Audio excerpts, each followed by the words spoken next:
आज की इस वीडियो में हम व्रत के बेसिक कॉन्सेप्ट के बारे में यहाँ पर समझेंगे।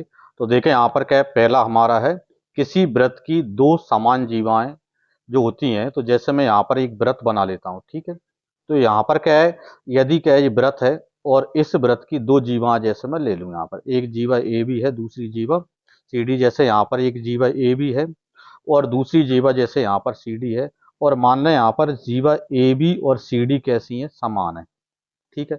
तो इनकी क्या क्या क्या स्थिति बनती है। पहली होती है केंद्र पर समान कोण बनाती हैं। तो ये जीवा ए बी के द्वारा केंद्र पर जितना कोण बनेगा, जीवा सी डी के द्वारा भी केंद्र पर उतना ही कोण बनेगा। जैसे केंद्र ओ है तो केंद्र ओ पर सी डी के द्वारा कोण, और केंद्र ए बी पर ओ पर ए बी के द्वारा कोण। मतलब यहाँ पर क्या है, कोण ए ओ बी बराबर क्या बनेगा, कोण सी ओ डी बनेगा, ठीक है। दूसरा क्या है, केंद्र से लंबवत दूरी भी समान होगी। जहां पर क्या है, जीवा ए बी की केंद्र से दूरी, जैसे यहाँ पर क्या है एम मान लू, यहाँ पर इस बिंदु पर मतलब ओ एम, और जीवा सी डी की ओ से जो दूरी केंद्र से दूरी है, जैसे मैं यहाँ पर क्या एन मान लू ओ एन, ये भी कैसा बनेगा, समान बनेगा। मतलब ओ एम बराबर ओ एन, ठीक है। तो ये आपको ध्यान रखना है कि यदि दो जीवा समान हैं तो केंद्र पर उनके द्वारा बनाया हुआ कोण भी समान होगा और उनकी केंद्र से लंबवत दूरी भी समान होगी। तो इन तीन बिंदु में से दो बिंदु जब देगा तो एक बिंदु देगा तो दो अन्य बिंदु इसमें ऑटोमेटिक शामिल हो जाएंगे। अगला हमारा नियम है, केंद्र से जीवा पर डाला गया लंब जीवा को समद्विभाजित करता है, ठीक है। जैसे व्रत है और इस व्रत का केंद्र ओ है, तो इस व्रत के केंद्र ओ से जीवा ए बी पर हम जैसे लंब सी डाल रहे हैं, तो जो यहाँ पर जो क्या ओ सी जो है, जीवा ए बी को दो बराबर भागों में बांटेगा। मतलब इसमें ए सी और ए बी का मान, बी सी का मान बराबर बनेगा, ठीक है। यहाँ पर क्या है, यदि यहाँ पर कंडीशन में हम इस तरह से लिख सकते हैं, यदि ओसी जो है ए बी पर लंब है, ठीक है, ए सी ओ बी पर लंब है, तब आपको यहां पर क्या मिलेगा, इसमें ए सी बराबर बी सी, ए सी बराबर में बी सी, ठीक है। ये यहां पर नियम इसमें बनता है। तो चलते हैं अगले नियम पर। देखें अगला नियम हमारा है, किसी व्रत में केंद्र पर बना कोण परिधि पर बने कोण का दोगुना होता है, ठीक है। जैसे यहाँ पर व्रत है और इस व्रत में किसी चाप द्वारा केंद्र पर कोण बना लें। जैसे यहाँ पर जैसे ए बी है चाप, इस ए बी द्वारा केंद्र पर कोण, और इसी ए बी द्वारा यदि हम परिधि पर कोण बनाए, जैसे यहाँ पर परिधि पर कोण ये बना दिए, ठीक है। जैसे परिधि पर सी कोण बन रहा है, तो केंद्र का जो कोण होता है परिधि के कोण का दोगुना होता है।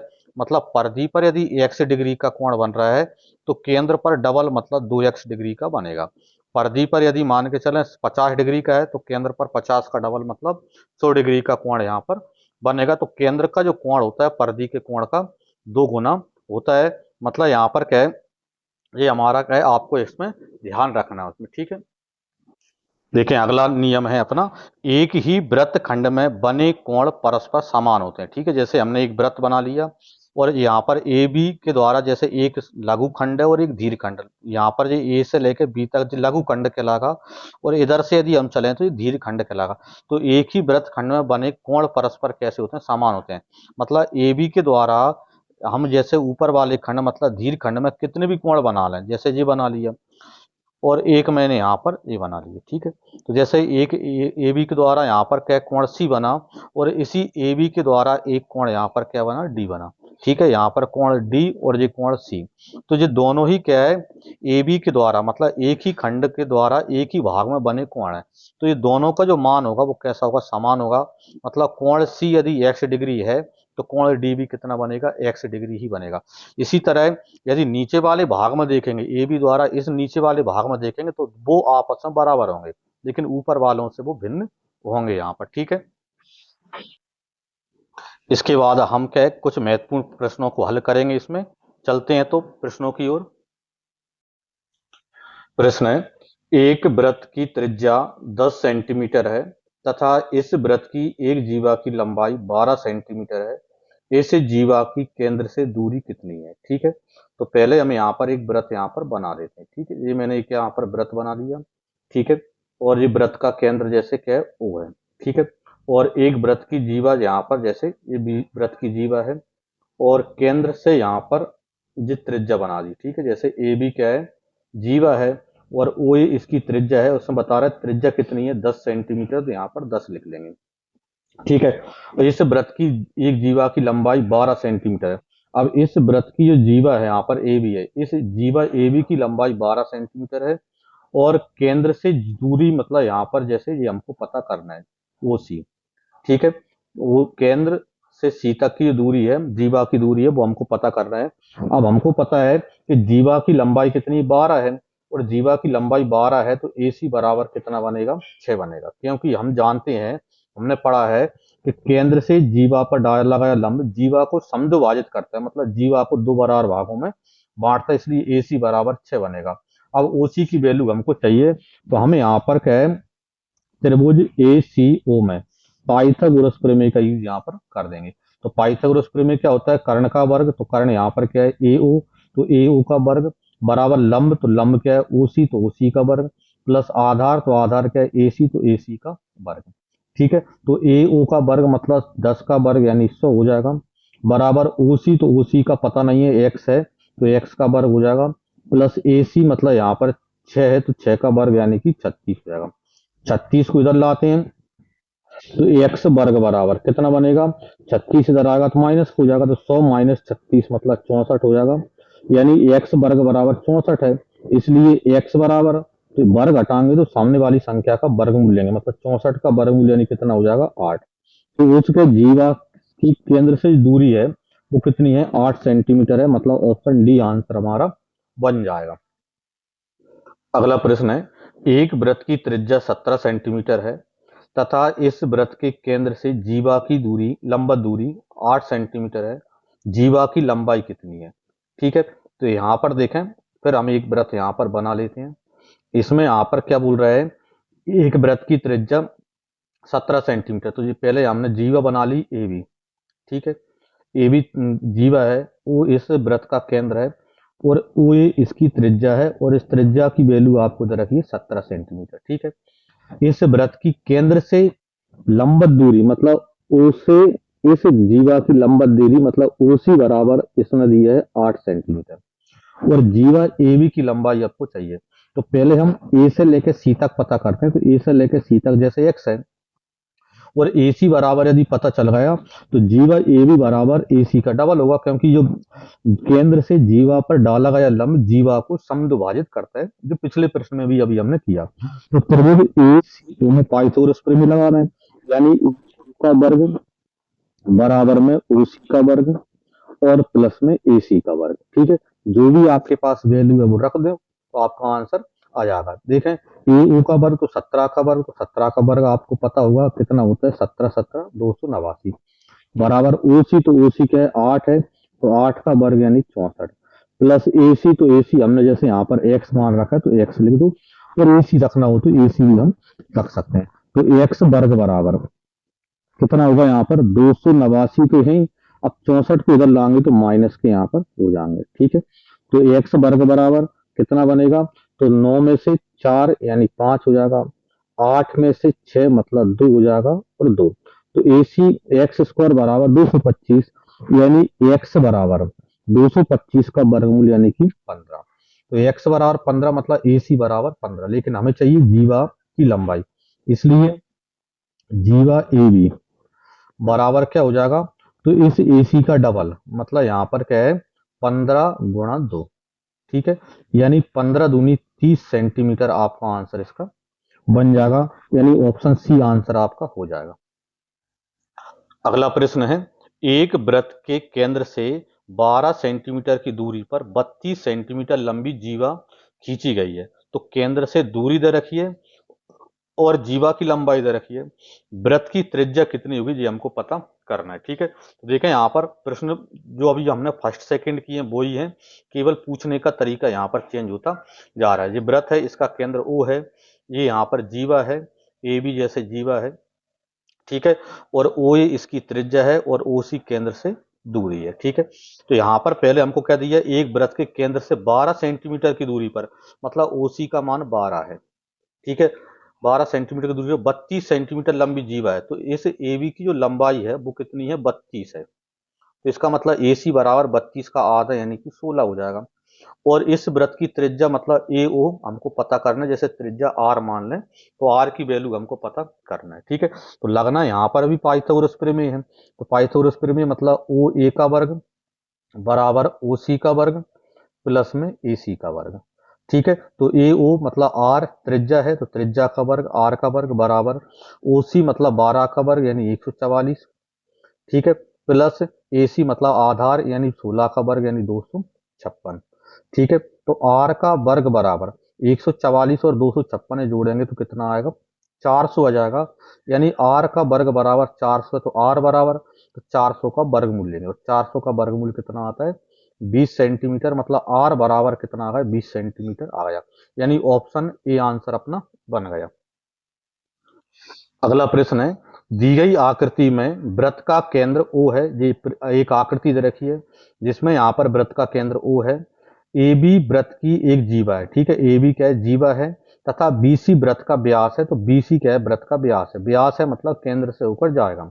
यदि OD लंब AB, OD जो है वो AB पर कैसा है यहाँ पर लंब है, ठीक है, तथा OD बराबर 4 सेंटीमीटर और OD बराबर 4 सेंटीमीटर दिया है, और AC की लंबाई हमको पता करना है, ठीक है। तो देखें यहाँ पर यदि हम देखें तो इसमें यहाँ पर त्रिभुज ABC में, ठीक है, त्रिभुज ABC में थोड़ा सा आप ध्यान से देखें, ABC में यहाँ पर जो O है BC का मध्य बिंदु है, और डी जो है वो यहाँ पर क्या है ए बी का मध्य बिंदु है।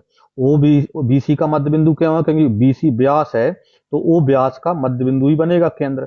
और यहाँ पर दिया है कि ए बी क्या है यहाँ पर जीवा है, और जी क्या है OD लंब है, और हम जानते हैं कि जीवा को समद्विभाजित करता है लंब, ठीक है। इसका मतलब ये डी क्या है मध्य बिंदु है, और जो मध्य बिंदु है तो हमने त्रिभुज में पढ़ा था पिछले, यदि त्रिभुज वाली वीडियो आपने नहीं देखी हो तो वो जरूर देख लें। हमने त्रिभुज में पढ़ा था कि त्रिभुज की दो भुजाओं के मध्य बिंदुओं को मिलाने वाला रेखाखंड, ध्यान रखना, किसी त्रिभुज की दो भुजाओं के मध्य बिंदुओं को मिलाने वाला रेखाखंड तीसरी भुजा के समांतर होता है। मतलब जो ओडी जो है बीसी का मध्य बिंदु और ए बी के मध्य बिंदु को मिलाने वाला रेखाखंड है। जो ओडी है तीसरी भुजा के समांतर होगा, मतलब एसी के समांतर और एसी का आधा, ठीक है। ध्यान रखना कि त्रिभुज की दो भुजाओं के मध्य बिंदुओं को मिलाने वाला रेखाखंड तीसरी भुजा के समांतर और उसके आधे के बराबर होता है। यानी इसका मतलब ये है कि AC बराबर जो है, AC बराबर जो बनेगा 2 गुणा OD यहाँ पर बनेगा, ठीक है। अब 2 गुणा OD तो 2, और OD तो OD का मान आपको दे रखा है कितना है 4 है, मतलब 4 दूनी 8, ठीक है। इसका मतलब AC का जो मान है वो कितना है 8 सेंटीमीटर है। यानी ऑप्शन सी आंसर आपका बन जाएगा। अगला प्रश्न है, दी गई आकृति में वृत्त का केंद्र O है, AB तथा CD इसकी दो बराबर जीवाएं हैं, ठीक है। AB और CD दो जीवाएं हैं, और इन दोनों जीवाओं की लंबाई कैसी है बराबर है। यदि कोण AOB बराबर 70 डिग्री, AOB मतलब यहाँ पर O पर इधर 70 डिग्री का कोण बन रहा है, तो कोण COD का मान क्या हुआ, कोण COD का मान हमको ये पता करना है, ठीक है। तो हम जानते हैं कि यहाँ पर जब भी क्या है दो जीवा यदि बराबर हैं, जैसे यहाँ पर जीवा AB और जीवा CD कैसी हैं बराबर हैं, और जीवा AB और CD बराबर हैं, तो इन जीवाओं के द्वारा केंद्र पर बने कोण भी बराबर होंगे। तो इसलिए यहाँ पर क्या है कोण AOB और कोण जो COD कैसा बनेगा बराबर बनेगा, ठीक है। AOB और COD कैसा बनेगा बराबर बनेगा। समान जीवाएं केंद्र पर समान कोण बनाती हैं, इसलिए कोण AOB बराबर यदि 70 है तो कोण COD का मान भी कितना बनेगा 70 डिग्री ही होगा। मतलब ऑप्शन ए आंसर आपका बन जाएगा। अगला प्रश्न है, दी गई आकृति में वृत्त का केंद्र O है, ठीक है, ABC एक है त्रिभुज बन रहा है, और इसके जो तीनों जो बिंदु हैं वो एक वृत्त पर स्थित हैं।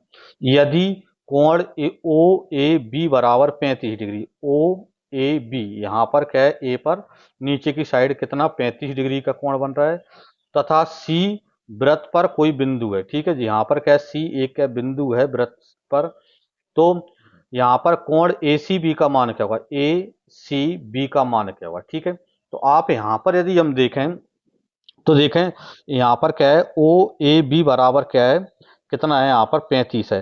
तो ओ ए बी बराबर 35 है। तो इसमें यदि मैं यहाँ पर आकृति से आपको समझाऊं, ठीक है, जैसे यहाँ पर ओ है, ये ए है और ये क्या है, बी है। ठीक है, अब यहाँ पर क्या है, ओ ए भी क्या त्रिज्या है और ओ बी भी क्या है, त्रिज्या है।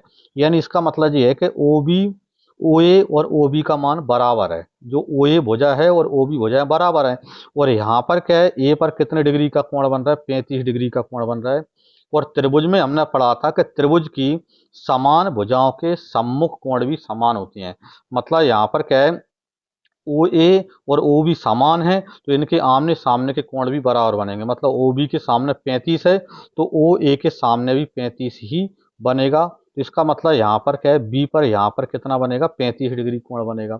दूसरा, अब इस त्रिभुज ओ ए बी में देखें तो ये कोण कितना 35 है, बी पर कितना 35 है, तो 35 और 35 70 हो गया। और त्रिभुज के तीनों कोणों का योग होता है 180। और 180 में से इन दोनों का योग, यानी कि 180 में से यदि इन दोनों को हटा दें 70 डिग्री को, तो कितना 110 डिग्री। यानी कि यहाँ पर जो क्या है, ए ओ बी, यानी कोण ए ओ बी, यानी केंद्र पर जो कोण है वो कितना बन रहा है, 110 डिग्री बन रहा है। लेकिन हमें कोण ए ओ बी का मान नहीं चाहिए, उसने हमसे पूछा सी पर यहाँ पर कितने डिग्री का कोण बनेगा। तो हम जानते हैं, इसमें हमने पढ़ा है क्या होता है कि यहाँ पर क्या है, किसी क्या है, जी एक यहाँ पर क्या है, जीवा द्वारा यहाँ पर केंद्र पर बना कोण जो होता है, परिधि पर बने कोण का दुगुना होता है। जैसे ए बी के द्वारा कोण ओ बन रहा है और इसी ए बी के द्वारा कोण सी बन रहा है, तो केंद्र पर बना कोण परिधि पर बने कोण का दुगुना होता है। यह परिधि का जो कोण होता है केंद्र के कोण का आधा होता है। तो केंद्र का यदि ए ओ बी 110 है, तो परिधि का मतलब कोण ए सी बी कितना बनेगा, 110 का आधा। यानी 110 का आधा यानी कितना हो जाएगा, 55 डिग्री। तो यहाँ पर कोण ए सी बी का मान कितना बनेगा, 55 डिग्री बनेगा। मतलब ऑप्शन सी आंसर आपका बन जाएगा।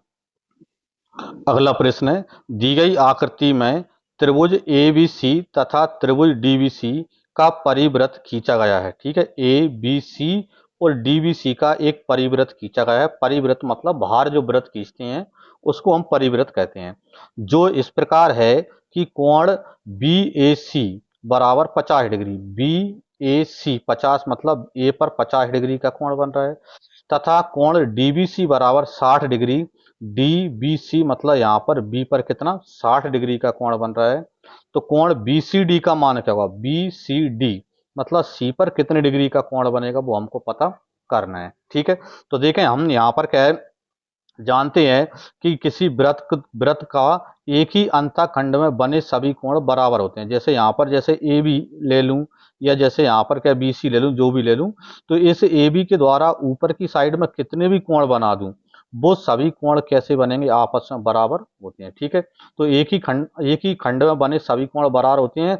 मतलब बी सी के द्वारा यदि आप देखें कोण ए बन रहा है और इसी बी सी के द्वारा कोण क्या बन रहा है, डी बन रहा है। इसका मतलब ये है कि कोण ए और कोण डी कैसा बनेगा, बराबर बनेगा।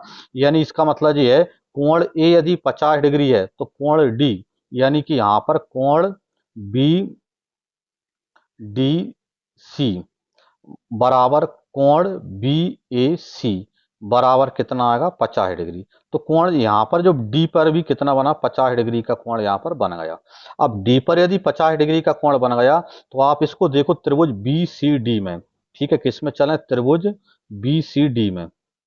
ठीक है, तो त्रिभुज बीसीडी में एक कोण यहाँ पर 60 है, दूसरा कोण 50 है और तीसरा कोण आपको पता करना है। और आप जानते हैं कि त्रिभुज के तीनों कोणों का योग 180 होता है। तो 60 प्लस 50 प्लस तीसरा कोण जैसे यहाँ पर x मान लें, x बराबर कितना आएगा, 180। यानी x बराबर कितना आएगा, तो 180। अब 50 और 60 मतलब 110 को उधर ले जाएंगे तो माइनस का हो जाएगा। ठीक है, तो 180 माइनस 110 मतलब कितना हो जाएगा, 70 डिग्री। तो 70 डिग्री आपका आंसर हो जाएगा। मतलब ऑप्शन सी आंसर आपका बन जाएगा। देखें अगला प्रश्न है, दी गई आकृति में एक वृत्त की दो प्रतिच्छेदी जीवाएं ए बी तथा सी डी हैं। ठीक है, एक जीवा ए बी है और दूसरी जीवा यहाँ पर सी डी है। ठीक है, हैं यदि कोण सी ए बी बराबर 30, सी ए बी मतलब यहाँ पर क्या है, ए पर 30 डिग्री का कोण बन रहा है, तथा बी सी डी बराबर 70 डिग्री, कोण बी सी डी यहाँ पर क्या है 70 डिग्री का कोण बन रहा है, और चाहिए क्या है कोण सी बी डी, तो सी बी डी मतलब ये पूरा कोण अपन को चाहिए। ठीक है, तो अभी हमने बताया था कि एक ही अंतःखंड में बने कोण बराबर होते हैं। जैसे यहाँ पर बी सी द्वारा कोण ए है, ये देखो बी सी को मिलाने पर, बी सी को मिलाने पर कोण ए बन रहा है, और इसी बी सी को मिलाने पर कोण डी मिल रहा है। इसका मतलब ये है कि कोण यहाँ पर जो सी ए बी है किसके बराबर बनेगा, कोण बी डी सी के बराबर बनेगा, कोण बी डी सी के बराबर बनेगा। यानी कि यहाँ पर कोण सी ए बी 30 है, तो कोण बी डी सी भी कितना बनेगा यहाँ पर, डी बी डी सी मतलब यहाँ पर भी 30 डिग्री का ही बनेगा। अब यहाँ पर यदि 30 डिग्री का कोण बन गया, तो अब आप देखें त्रिभुज सी बी डी में, अब मैं यहाँ पर थोड़ा नोट कर देता हूँ, त्रिभुज सी बी डी में, ठीक है, त्रिभुज सीबीडी में देखें तो त्रिभुज सीबीडी में एक कोण 70 है, दूसरा कोण 30 है, तीसरा कोण अपन यहाँ पर निकाल सकते हैं। तो यहाँ पर क्या करेंगे, यहाँ पर कोण सीबीडी बराबर क्या करें, त्रिभुज के तीनों कोणों का योग 180 होता है, तो 180 में से कोण 70 और कोण 30 मतलब 100 माइनस कर देंगे, 70 और 30 से यानी 100 माइनस करेंगे तो कितना आ जाएगा 80 डिग्री। तो 80 डिग्री आपका आंसर इसका बन जाएगा, यानी ऑप्शन बी आंसर आपका हो जाएगा। देखिए अगला प्रश्न है, दी गई आकृति में वृत्त का केंद्र ओ है तथा कोण ए ओ सी बराबर 100 डिग्री है, तब कोण बी डी सी का मान क्या होगा। ठीक है, तो ये हमको एक आकृति दे रखी है, वृत्त है, और इसमें यहाँ पर क्या दिया है ए ओ सी, मतलब केंद्र पर इधर कितना बन रहा है 100 डिग्री का कोण बन रहा है, और आपको बी डी सी मतलब डी पर यहाँ पर कितने डिग्री का कोण बनेगा वो आपको पता करना है, जैसे एक्स यहाँ पर पता करना है। ठीक है, तो यहाँ पर यदि हम देखें तो पहले देखो ए ओ बी क्या है, व्यास है, वो मतलब सरल रेखा है, सरल रेखा के एक को टोटल 180 डिग्री का कोण बनता है, तो इधर यदि 100 है तो इधर राइट साइड में कितना बनेगा 80 डिग्री का कोण बनेगा। ठीक है, अब राइट साइड में मतलब बी ओ सी बराबर कितना 80 बनेगा। अब यहां से थोड़ा सा आप नजर डालो, बीसी द्वारा केंद्र पर कोण और इसी बीसी द्वारा परिधि पर कोण, और हम जानते हैं कि केंद्र पर बना कोण परिधि पर बने कोण का दोगुना होता है, या परिधि पर बना कोण केंद्र के कोण का आधा होता है। मतलब बीसी द्वारा केंद्र पर यदि 80 डिग्री का कोण बन रहा है तो इसका मतलब ये है कि बीसी द्वारा परिधि पर 80 का आधा यानी कि 40 डिग्री का कोण बनेगा। यानी आपका जो आंसर है वो कितना आ जाएगा 40 डिग्री आ जाएगा, यानी ऑप्शन सी आंसर इसका होगा।